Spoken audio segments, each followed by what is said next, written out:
As you could. And now he's in a closet next to your gayness. And on that note, a 6-year-old boy once came out to me. And it's not what you think. He didn't say to me, someday some comic is going to make terrible jokes about me. And I'm worried. No, he didn't say that. I was a teaching assistant in a school in London. So my job was mainly to watch children run into each other at high speeds, which is really entertaining. But occasionally, horribly, they'd come up to you.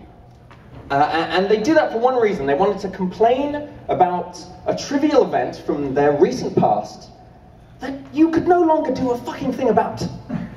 You know, it wasn't concrete problem, concrete solution. It wasn't, I've got a challenging Sudoku for you to help me with. It wasn't, I need a 7-letter word for a 17th century French satirist because Will Short is an asshole. Some New York Times crossword fans in there. No, it wasn't that, and it's Molière, by the way. It wasn't that.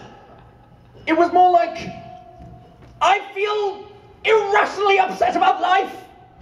You're taller than us. Surely you can help. I couldn't help. Because it was morning, so I was tired. It was England, so I was drunk. And so if a kid came up to me and said something like, Mr. Bellamy, Julia said she doesn't want to be my friend anymore, I'd say something like, well, tell Julia to go fuck herself. It's what we do in the adult world. Works pretty well for us.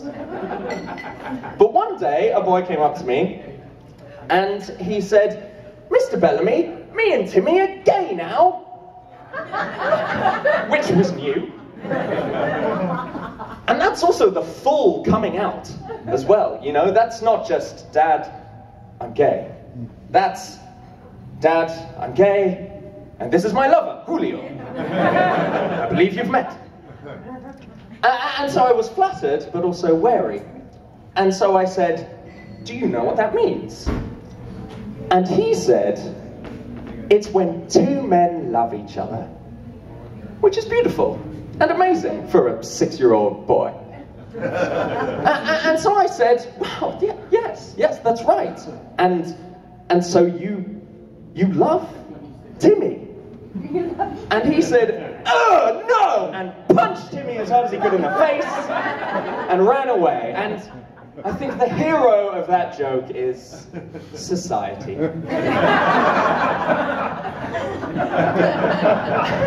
But I have a secret, which is a secret, it's a little different. It's a secret I keep from my parents, because it's something I know about them, and they don't know that I know.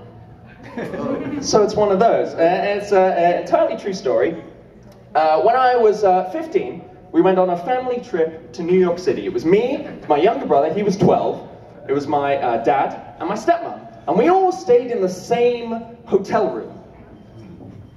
Because we wanted that authentic, historical New York tenement house feel. We hired some Irish Catholic kids to run around, doing whatever it is Irish Catholic kids do, being ginger.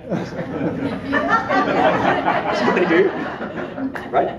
That's all they do. And me and my brother are in one bed, and my parents are in the other bed, basically right next to our bed. And it's late at night on the first night, and I can't really sleep. I'm trying to sleep. Everyone else is seemingly asleep. When I hear what I can only describe as a kind of rhythmic creaking from the other bed. You gotta pace yourselves, because it's gonna get worse. It's gonna get worse and more embarrassing than this. Oh no. Because you've got to keep in mind through this whole story that my younger brother, unbeknownst to me at the time, is also awake. Going through all the same things as me. But secretly and silently as I was. And on another level, I said this was a secret, but But my parents are here tonight, so they're hearing it for the first time. So that's fun. In the front row, good choice. And so anyway, now, getting right to the point, when you're a few feet away from your own parents engaging in coitus, you go through those famous 5 stages of grief. Like someone has died, and in a way the child inside of you has. Stage 1, denial. No, surely this can't be happening. My dad is just testing the bed springs with his penis. Oh God, oh God. And so you move on to stage 2, anger. Where you want to sit up and shout, what the fuck are you doing? Stop! I'm here in the room! But you can't do that because I don't care if it is even your own dad. You don't cock block another guy. There are rules. But you do move on to stage 3, bargaining. Where you will do anything to make it stop. You'll sell your soul to the devil. But the problem is, it's now past the point of no return. It's now a very awkward situation. And as I said, I'm English, and we're sort of allergic to awkward situations. We're not like you people. I don't know what they do in Peru. You Americans. You're like Marmaduke. You're like big dogs barreling into any situation. Stupidly, confidently, dangerously. We're more like a shitty, wet, slightly gay cat watching the dog from the corner, thinking, what a wanker. But in that bit, the cat is atheist, and the dog is just incredibly racist. And has a gun. Where was I? Oh yeah, so,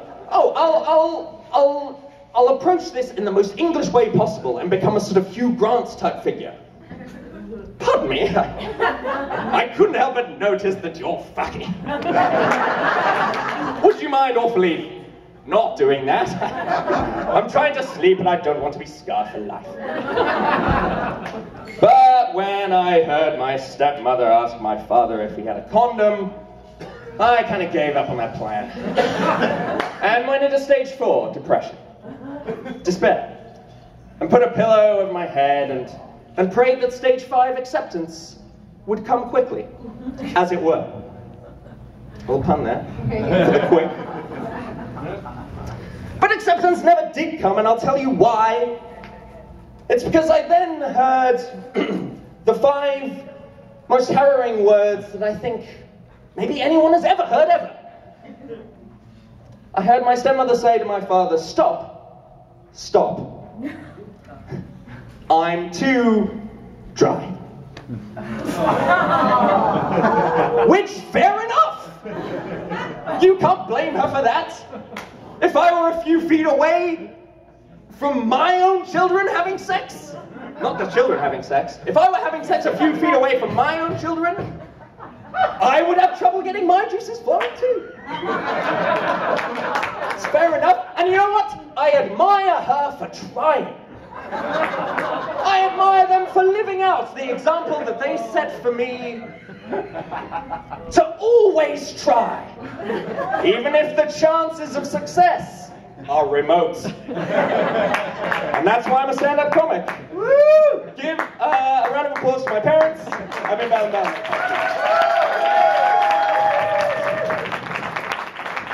Keep it going for Ben Bellamy. Come on, let him hear it. Yeah. I wish I was gay. There are so many adorable men in here with accents.